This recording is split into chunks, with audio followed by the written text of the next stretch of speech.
Chapter 470. It is all right. Celestia let out a quiet sigh and placed her hand gently on Selina's shoulder, trying to comfort her. Selina had completely broken down by now. Her one trembling hand covered her mouth while her body shook uncontrollably. Tears kept falling no matter how much she tried to stop them. Her breathing had become uneven as little broken sounds escaped through her fingers. Her shoulders trembled harder with every passing second as if she had finally reached her limit. It felt as though all the emotions she had been holding inside for so long were pouring out at once. Honestly, out of everyone affected by that incident, Selina had been hit the worst. After all, she had only wanted something simple and innocent. She had wanted him to love her, and wanted to love him in return. Yes, she had chosen the wrong path, and made mistakes that ruined things badly. She knew that better than anyone, but her intentions had never been bad. She had never wanted to hurt or destroy him. Somewhere between fear, weakness, and selfishness, things had simply gone wrong. The others at least had something they could hide behind. They could tell themselves they did not know the truth. They could say they acted that way because they were innocent and unaware of what had really happened. They could tell themselves that they had only reacted according to what they saw. But Selina had nothing. She had no excuse, no reason, and no one to blame except herself. Because she did it,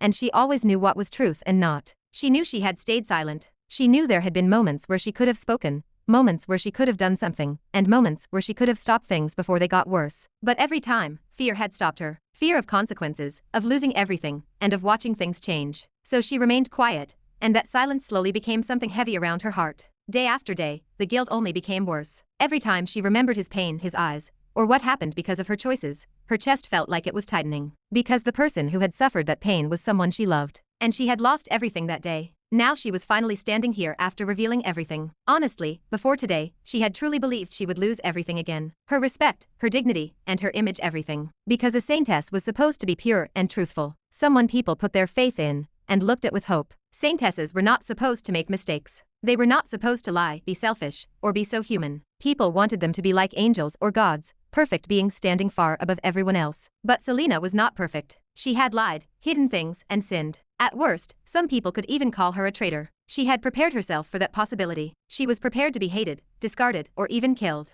Her fingers slowly tightened as those thoughts crossed her mind again. She had imagined strong believers attacking her in anger. She had imagined the church abandoning her or punishing her. But none of that happened. Instead, when she slowly raised her tear-filled eyes and looked down, she saw people on their knees. Some had lowered their heads completely while praying quietly. Some were crying, some looked ashamed, and some looked filled with regret. Not because they hated her, but because they hated themselves. Because they regretted what had happened. Because they were praying for forgiveness and for her happiness. They were praying for Razeal and finally recognizing him for who he truly was, while regretting the way they had looked at him before. They just showed how much people really loved her more than she had ever known. Selina stared at them with shaking eyes while her lips trembled harder. This somehow hurt even more. Because she could feel it. She could feel their real, pure, unconditional love. No matter how much she had acted confident before, and said people loved her, and would forgive her, deep down she had never truly been sure. Maybe she had simply forced herself to believe it. Maybe she had just been lying to herself again. But now, seeing all this with her own eyes, seeing people still accepting her, and loving her after hearing everything, she simply could not believe it. Do not. Her voice cracked weakly as more tears escaped her eyes. She shook her head while crying harder. Do not. People slowly looked toward her with soft eyes. I do not deserve this. Selina cried as her voice broke apart. I am a bad person. I hurt people. Do not. Her tears flowed straight into her mouth,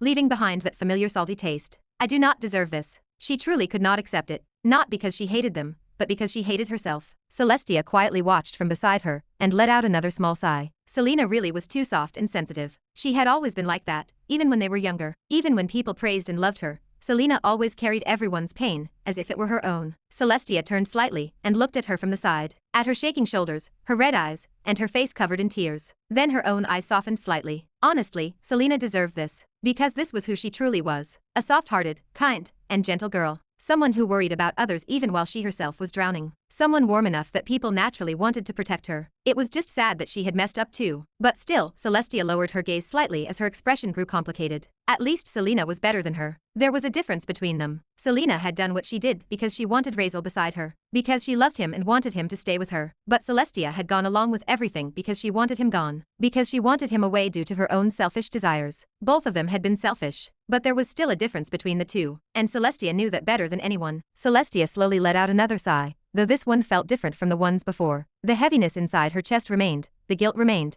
and the complicated feelings twisting around her heart had not disappeared. However, somewhere among all of that, something lighter had finally appeared. Relief. It was small, almost too small to notice, yet it was there. Slowly, without even realizing it herself, the corners of her lips lifted slightly. Her eyes quietly moved across the grand plaza beneath them, looking at the countless people still kneeling on the stone ground. Some had both hands clasped tightly together in prayer, some had tears falling from their eyes, and some were still looking toward Selena with pain and worry. But among those prayers, among all those voices trembling with emotion, she could also hear another thing now. She could hear his name, Razeal. People were praying for him too, asking God to bless him and asking for forgiveness for him, regretting the hatred and curses they had thrown at him for years, regretting the words they had spoken so casually toward a boy they never even knew. Celestia quietly watched that scene and felt something warm spreading slowly through her chest. For 5 years, that name had only carried filth and disgust. People called him a monster without hesitation. People looked at him as if his existence itself dirted the place he stood in. Children repeated rumors without understanding them. Nobles laughed and citizens cursed him. The empire had built an image of a disgusting person and forced a young man to carry it all alone. And now, for the first time, people were beginning to see him differently. They were regretting it. They were trying in their own way to ask forgiveness for the things they had done. Celestia slowly lowered her eyes,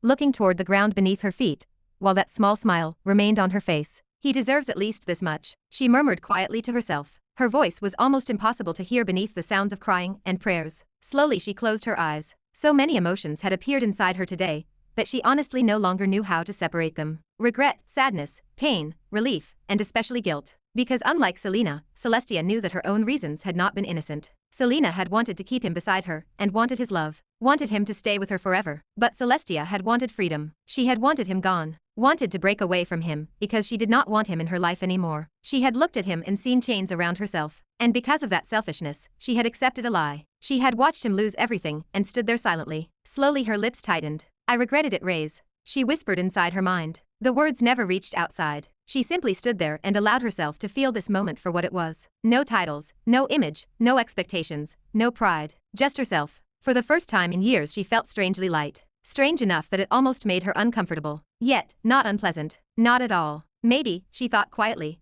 it is not such a bad feeling to stop trying to be perfect. Far away from the center of the crowd, leaning silently against one of the giant stone pillars surrounding the Grand Plaza, Nova remained standing with her eyes closed. Unlike everyone else, she had not moved from her position even once. She had simply listened. Listened to every word Selena spoke. Listened to every confession. Listened to every prayer. But her fist had tightened so hard that veins had slowly appeared beneath the skin of her arm. Her body trembled slightly, though whether it came from anger, relief, or pain, even she no longer knew herself. Her little brother's image was finally becoming clean again. By tomorrow, maybe by the next day, this entire capital would know the truth. Then after that the empire would know. Then neighboring kingdoms. News like this would spread like wildfire. People would repeat Selena's confession. People would repeat Celestia's confession. People would finally know that he had been innocent. That he had never done any of those things. That the monster they hated never truly existed. A small breath escaped Nova's mouth. She was happy. Truly happy. But at the same time, she was not happy at all. Because this was not justice. Not even close. Her eyes slowly opened, revealing a coldness that immediately swallowed away whatever warmth had been there before. This was merely what he deserved. Nothing more. His name had been returned. That was all. His dignity had been returned. That was all. His truth had been returned. That was all. But people had taken more than that from him. They had taken years from him. They had taken his life apart piece by piece. They had taken things that could never truly be given back. Her fist tightened again. Every single one of them deserved punishment. Then suddenly a figure appeared beside her without warning. A man wearing a deep purple uniform appeared on one knee beside her, with his head lowered respectfully. His voice carried almost no emotion when he spoke. Captain. Important news. Nova slowly turned her head toward him. Every emotion disappeared. Warmth disappeared. Relief disappeared. Only coldness remained.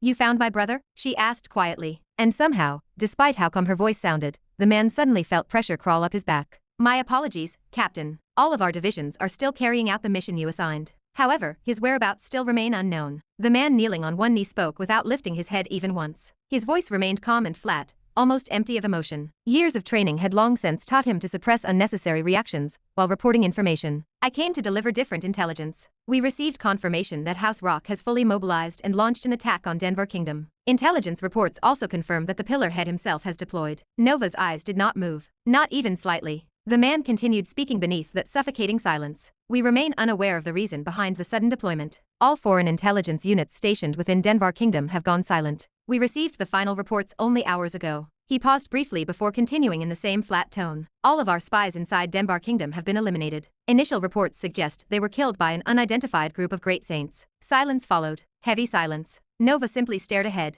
Her expression had not changed at all. Not even by a little. No anger. No surprise. just reaction. But somehow that made the atmosphere around her even colder. The kneeling man suddenly felt sweat slowly forming across his back beneath the dark purple uniform. Because he knew very well. This expression was dangerous, very dangerous. If Nova had shouted, if she had shown anger openly, perhaps it would have been easier. But she was not doing that. Instead, she was calm. Far too calm. I had ordered all operations, all duties, and every other mission to be left aside. Nova suddenly spoke. Her voice was quiet, almost soft, but the moment the words left her mouth, the kneeling man's shoulders stiffened immediately. I had only asked for one thing. Her eyes slowly shifted toward him. Just one glance. That was all. Yet the pressure suddenly became heavier. I asked you to only focus on finding him. Her voice remained steady. Are you perhaps unable to understand my orders? Cold sweat immediately rolled down the man's back. His breathing almost stopped for a moment. Fear, which he was prepared for from the start, crawled into his chest. Because he could feel it now. Bloodlust. Very faint. Very controlled. But enough to make his body instinctively scream danger. He lowered his head further. No, Captain. Nova looked at him silently for several seconds. Those few seconds felt much longer, much heavier. Then she finally spoke again. Leave every operation. Her eyes narrowed slightly. Every mission, every duty, every assignment. Focus only on finding him. Her voice was still calm, still quiet, yet somehow every word felt heavier than the last. Then slowly she lowered her gaze toward the kneeling figure beneath her. And make sure, she murmured quietly, I do not have to repeat myself next time. The bloodlust behind those words was controlled perfectly. The man felt his throat go dry. Yes, Captain. His answer came instantly. There was no hesitation, no delay. Even though fear had already spread throughout his body, years of discipline held him together. His voice did not shake. His expression did not change. Only the sweat hidden beneath his clothing betrayed him. The moment the words left his mouth, his figure disappeared from the place entirely, leaving behind complete silence once again. Nova remained standing beside the pillar, alone. The sounds of prayers and crying still continued somewhere far away inside the Grand Plaza, but she no longer paid attention to any of it.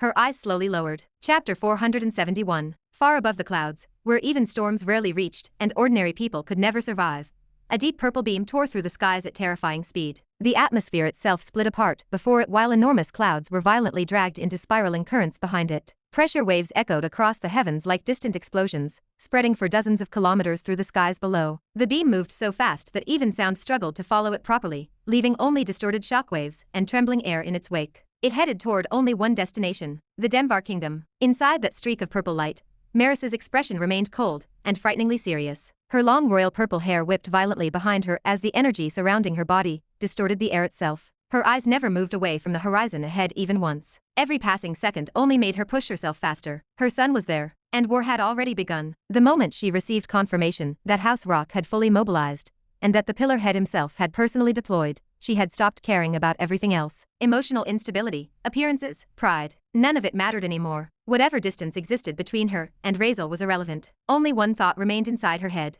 Razeal was standing in the middle of a battlefield against a supreme. Her jaw tightened slightly as that thought repeated itself again and again inside her mind. She knew exactly what kind of monsters supremes were. She knew better than almost anyone how terrifying true battlefield experience at that level became. One mistake was enough for entire kingdoms to disappear. And Razeal was still just a boy. No matter how talented he was, no matter how abnormal his abilities were, he was still just 16 years old. No matter how damaged their relationship had grown over the years, no matter how cold things had become between them, no matter how much anger, disappointment, silence, and hatred he held toward her, nothing in this world would ever change that fact. He was still hers. The purple beam exploded with even greater speed. The sky behind her shattered apart from the acceleration as enormous rings of pressure spread through the heavens. Lightning-like cracks briefly appeared through the atmosphere from the sheer force she was releasing. But just then, a faint platinum light appeared directly ahead. Merisa's eyes narrowed instantly. The entire purple beam violently stopped midair. Boom! A terrifying shockwave exploded outward from the sudden halt, ripping apart clouds across the surrounding sky. The atmosphere trembled violently as waves of pressure spread for dozens of kilometers,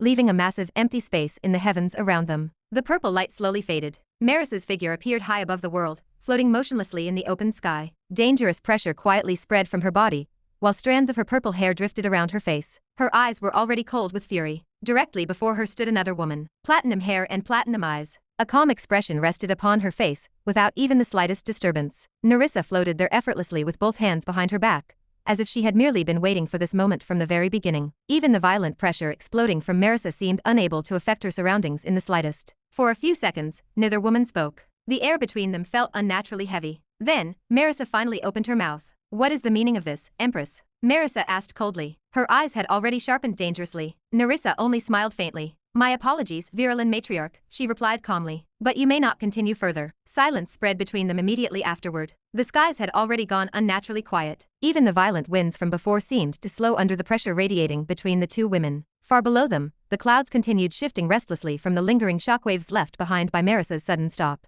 Merisa stared at Nerissa for several long seconds before finally speaking again. Move. Her voice was cold and direct. I do not have time to waste right now. The single word carried a clear warning behind it. But Nerissa only let out a small sigh, as if she already expected that response. You already know that if I am here, she said calmly, then it means I have already made my decision. Her platinum eyes remained steady. And, well, I cannot do that. Merisa's eyes darkened slightly. You intend to stop me from reaching my son while he stands in the middle of a war against House Rock? This time even the air around her became colder. Nerissa spread her hands outward slightly in a helpless gesture, though the relaxed smile on her face never disappeared. I gave my word to the Rock Patriarch, she replied. I cannot allow interference from the Empire in this war. The moment those words left her mouth, the atmosphere around Merisa changed completely. The clouds beneath them began trembling violently. A low pressure spread through the heavens as faint distortions started appearing around Merisa's body. Even space itself seemed slightly unstable under the weight of her mana. You understand what you are doing right now? Merisa asked quietly. It was very quiet, which somehow made it far more dangerous. Her purple eyes locked directly onto Nerissa's. Stopping me from helping my son during the moment he may need help the most? Her expression slowly hardened further. Do you take this as some kind of joke? Nerissa immediately raised both hands slightly.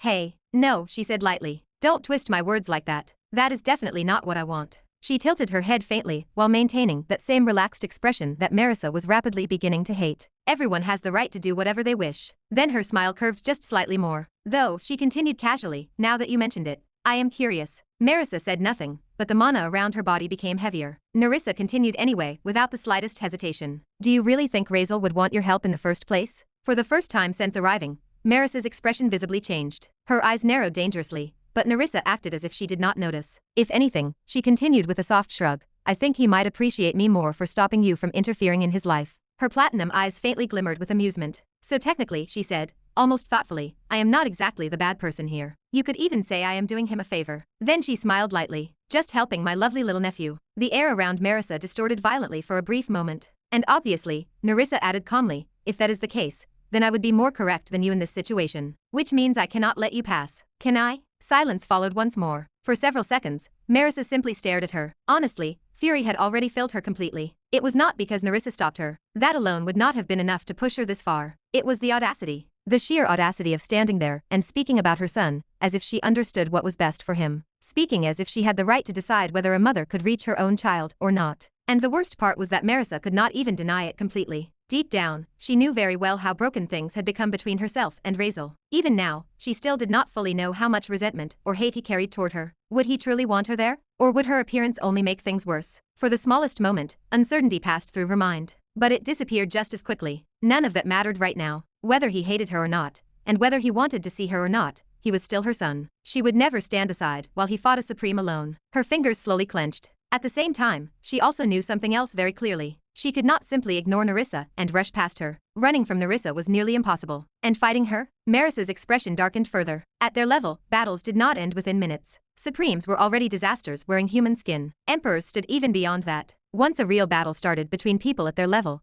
it could continue for days or weeks without a clear victor. Days she absolutely did not have. War had already begun. Her son was standing in the middle of it. Every second wasted here only tightened the pressure inside Merisa's chest further, which meant the best option right now was not fighting. It was convincing Nerissa to move. That was the smartest choice. Not because Merisa feared battle, and certainly not because she had any interest in standing here continuing this irritating conversation, like some pair of arguing nobles. She simply did not have time. Merisa slowly took a controlled breath, forcing down the growing instability inside herself. I know what game you are trying to play, Nerissa, she said coldly. But trust me, you do not want to involve yourself in this matter. The air around her body distorted slightly as faint waves of pressure spread outward. This is between me and my son. Her voice hardened further. Yes, we have misunderstandings, difficulties, problems. Her lips tightened faintly after saying those words, almost as if even admitting that much irritated her. But that does not give outsiders the right to interfere in our relationship or comment on it. Her purple eyes locked directly onto Nerissa's. And certainly not use childish remarks to provoke me. Her expression turned colder still. I am not some emotional child you can manipulate with cheap words.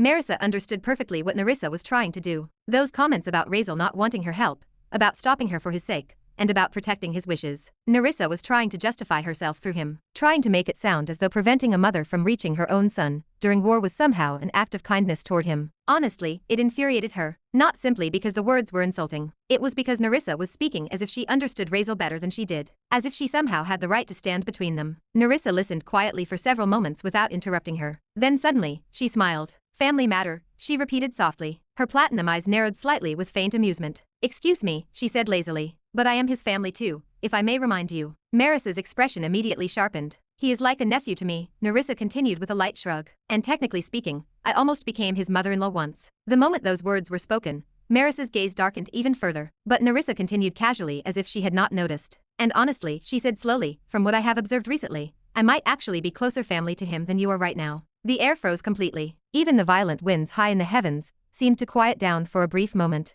Then came the final words. After all, Nerissa said softly while tilting her head slightly, he did reject you publicly as his mother. Silence. Absolute silence. Merisa suddenly stopped speaking. For the first time since arriving here, her expression truly changed. Not anger, not rage, something else, something far quieter. The words had struck far deeper than Nerissa originally expected, because unlike the earlier provocations, this one was true. Merissa's fingers twitched faintly at her side. For one brief moment, Merissa's mind replayed that scene again. That cold gaze, that rejection, that single sentence, the distance in his eyes when he looked at her, not with anger, and not even hatred, but something colder, something emptier, as if she no longer had the right to stand beside him, as if the place of being his mother had already been lost long ago without her realizing it. Her fingers twitched faintly at her side. The pressure surrounding her body became unstable for a brief second as waves of distorted mana spread through the sky around them. Even the clouds below trembled violently before slowly stabilizing again. Nerissa's brows lifted slightly in genuine surprise. Ouch, she murmured lightly. Did I hit a soft spot there? Merisa said nothing. For several seconds, complete silence remained between them. Her eyes lowered slightly, not in weakness, and not in surrender, but almost as if she was forcing something back down inside herself. Then slowly, very slowly, she took a controlled breath. The unstable mana around her gradually settled. The trembling sky calmed. And when Merisa finally looked back up again, the emotional fluctuation from before had vanished completely. There was nothing left on her face now except cold seriousness. Move. Her voice was calm, too calm. And this will be the last time I ask politely. The moment those words left her mouth, the sky around them trembled faintly once more. The air itself grew heavier as invisible pressure spread outward from Merisa's body in slow waves. Her purple eyes locked directly onto Nerissa's without blinking. I will give you 3 seconds. No shouting. No explosion of rage. Just clear, dramatic threats. Yet somehow, the danger inside those quiet words felt far heavier than everything before. Because Nerissa understood immediately what had changed. Merisa had stopped trying to convince her. The conversation was over. And once someone of her level stopped speaking, violence usually followed next. For the first time since arriving here, Nerissa's faint smile weakened slightly. All right, Nerissa suddenly sighed, raising both hands slightly, as if calming down an angry child instead of another supreme. The dangerous pressure around her eased just a little. I was only playing around. Merisa did not lower her guard even slightly. Her purple eyes remained fixed on Nerissa coldly, while violent streams of energy still moved around her body. The surrounding clouds had already distorted badly from the pressure leaking from both women. Even the air itself felt heavy. Nerissa noticed it and sighed again. Seriously, she muttered, rubbing her forehead faintly. Why are you trying to make things difficult for both of us, Merisa? Her lips curved faintly upward again, though this time the smile looked softer than before. Aren't we friends? She asked lightly. Besties, remember? Merisa's expression twitched faintly. Nerissa continued before she could reply. Who stood beside you when your family was fucking up? She asked calmly. Who helped you deal with those lunatics inside the virulent household secretly? Her platinum eyes narrowed faintly. And at the world table, she added. Who took your side there when everyone else was pushing against you? Merisa remained silent, because annoyingly enough, none of those things were lies. Nerissa had helped her before, many times. Sometimes seriously, and sometimes while mocking her the entire way through. But she had still helped. Nerissa slowly lowered her hands and looked at Merisa more carefully now. The playful look in her eyes faded little by little. And honestly, she said more quietly, I genuinely cannot allow you to do something stupid right now. Nerissa pointed lightly toward her. You are forcing your body too much. At those words, Merisa's eyes sharpened immediately. But Nerissa ignored the reaction completely. From what I can sense, she continued while rubbing her chin thoughtfully, you are already at the edge of breaking through. Her platinum eyes observed Merisa carefully now,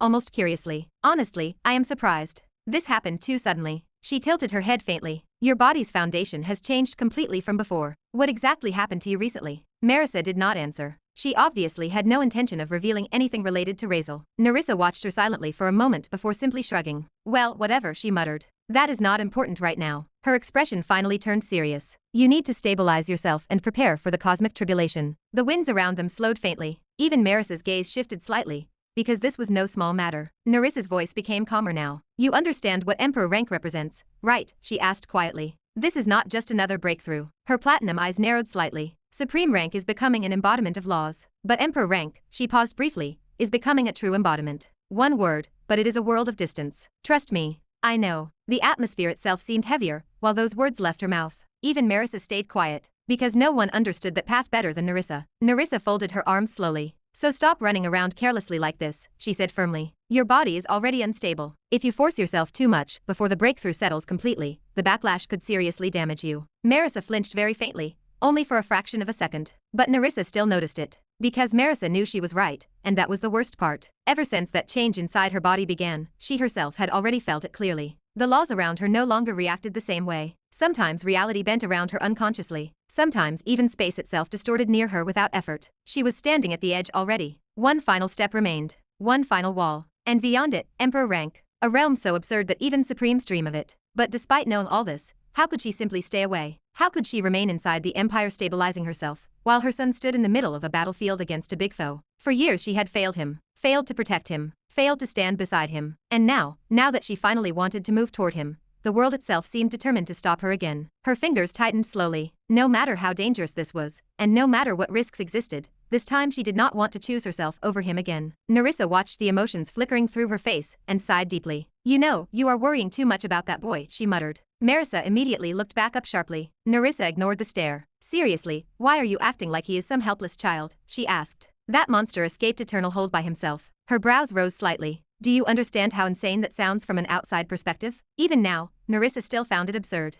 No one escaped eternal hold. No one. Yet somehow Razeal had done exactly that. He is talented, Merisa, Nerissa continued. Far more talented than people realize. Her expression became thoughtful. And more importantly, she added quietly, he is not stupid. She spread her arms lightly. If he placed himself into this situation, then he clearly has confidence in surviving it. Merisa lowered her gaze slightly. Because again, Nerissa was not wrong. That was what made this difficult. Razeal was not someone reckless without thought. Arrogant? Yes. A big weirdo? Yeah. But not mindless. If he remained there willingly, then he likely truly believed he could handle it. And still, Merisa's chest tightened painfully. Because understanding something logically and accepting it emotionally were completely different things. Nerissa looked at her silently for several seconds before sighing again. And honestly, she added more carefully this time, no matter how harsh it sounds. Merisa slowly looked back at her. He probably would not want you appearing there suddenly either. He is taking such a risk. He must have some plan as to why he is doing this, right? And you going there might be just destroying it. Those words made Merisa fall silent again. Not because she was angry, but because deep inside, she knew that might be true too. If it were true, wouldn't she just be offending him again? Making the situation worse? But again, she just wanted to help him. Nerissa immediately noticed the sadness entering her expression, and suddenly waved both hands quickly. All right, she muttered awkwardly. Don't make that face now. You look terrible when you are sad. Merisa frowned faintly. Nerissa suddenly snapped her fingers lightly. How about this? She suggested. Merisa looked at her cautiously. We both go there together. This time even Merisa looked surprised. Nerissa shrugged casually. We stay far away and simply watch, she explained. If the boy truly ends up in real danger, then we can decide what to do afterward. Fight or whatever. She tilted her head slightly. But hey, if he handles it himself, then there'd be no reason for us to fight each other here like idiots. The winds moved softly around them again. Nerissa looked directly at her now. What do you think? For the first time since this confrontation began, Merisa hesitated. To be continued. Hope you liked today's video. Join the community by subscribing and dropping a like. I'll be back with another update as soon as possible. See you then.